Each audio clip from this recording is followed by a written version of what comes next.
Hey guys, Paula here. Want to talk to you really quick about Fave. This is a water-based personal lubricant. This is an 8.25 ounces, so you can see it in my hand. So basically a little bit more than a cup of water.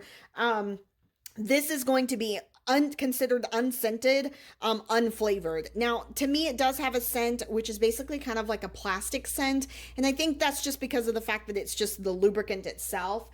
This is water-based, so basically what that means is that it's super easy to go ahead and wash off. If it gets on your sheets or any kind of fabric, easy to go ahead and wash off as well. Once you go ahead and you use it, you can actually just jump in the shower and it washes off with water.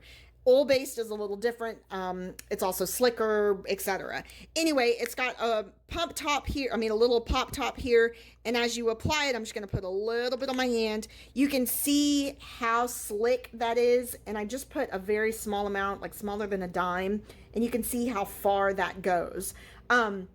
This is compatible with silicone and rubber toys, as well as rubber latex condoms. So if you are looking for a water-based lubricant, definitely recommend Fave. You can see how thick it is. And if it dries up on you, which because it is water-based, it will, you can actually go ahead and add a little bit of water in order to make it slick again. Or you can go ahead and just reapply and add some more. So, Fave, water-based personal lubricant. If you felt the video was helpful, please go ahead and click that little button down there at the bottom so that other people can go ahead and watch it.